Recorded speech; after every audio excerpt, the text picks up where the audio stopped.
नासिक में धर्मांतरण और यौन शोषण केस में पुलिस को बड़ी कामयाबी मिली। फरार चल रहे आरोपी निदा खान को छत्रपति संभाजीनगर से गिरफ्तार किया गया।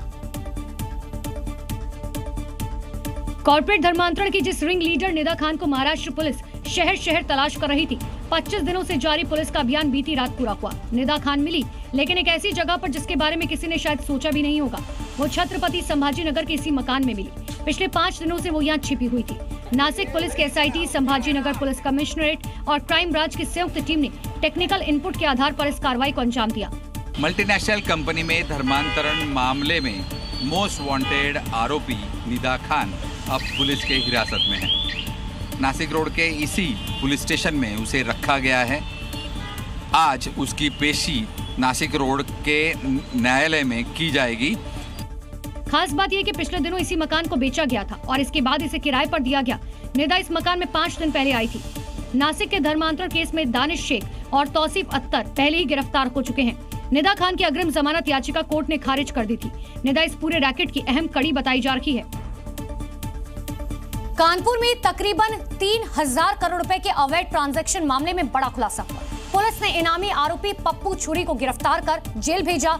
महफूज ने फर्जी कंपनियां, 68 बैंक खाते और स्लॉटर हाउस स्क्रैप कारोबारियों के जरिए ऐसा नेटवर्क खड़ा किया जो यूपी से लेकर कोलकाता तक फैला हुआ था। जब पुलिस का शिकंजा कसना शुरू हुआ तो महफूज कानपुर छोड़ करके पश्चिम बंगाल भाग गया। बताया जा रहा है कि वो अपने साथ तकरीबन 1 करोड़ रुपए नकद भी ले गया। फरारी के दौरान उसने मोबाइल फोन तक इस्तेमाल नहीं किया। इंटरनेट कॉलिंग और जानकारों के जरिए संदेश पहुंचाता रहा और होटल में रुकने से भी बचता रहा। लेकिन आखिरकार पुलिस ने उसे गिरफ्तार कर लिया। गुरुवार को कोर्ट में पेशी के बाद उसे जेल भेज दिया गया। 1600 का था सर। तो ट्रांजैक्शन हमारे जो 6 अकाउंट मेरे हैं और जो और अकाउंट है वो हमने खुलवाए थे, उनको पैसा उनका अकाउंट का देते थे सर। सर हम पुलिस के डर ये लगा ना कि लोगों ने इतना डर भर दिया कि पुलिस में अकाउंट, लेकिन पुलिस ने हमें कुछ ही तरह। अब पुलिस इस पूरे नेटवर्क की कड़ियां जोड़ रही है। कानपुर से लेकर कोलकाता, दिल्ली और मुंबई तक फैले संपर्कों की जांच हो रही है। सवाल बड़ा है कि क्या ये सिर्फ हवाला और टैक्स चोरी का मामला है या फिर इसके पीछे और भी कई बड़े चेहरे छिपे हैं। मध्य प्रदेश के इंदौर में उस वक्त हड़कंप मच गया जब सड़क किनारे 3 लावारिस बैग नोटों की गड्डी से भरे हुए पाए गए। लेकिन जांच में कुछ और ही सामने आया जिसे देखकर हर कोई दंग रह गया। दरअसल सड़क किनारे 500 के नोटों से भरे बैग पाए जाने पर पूरे इलाके में सनसनी फैल गई। लेकिन जब पुलिस ने मौके पर पहुंचकर जांच शुरू की तो चौंकाने वाला खुलासा हुआ। जांच में सामने आया कि नोटों की गड्डियों के ऊपर असली नोट लगाकर अंदर रंगीन कागज और नकली नोट भरे थे। एक बैग, ये दूसरा बैग, ये बैग है जिनमें एक गड्डी आती है। ये इधर ऐसे देखे जाए तो इसमें बाकी सब ये है। बहुत सारे खाली भी है।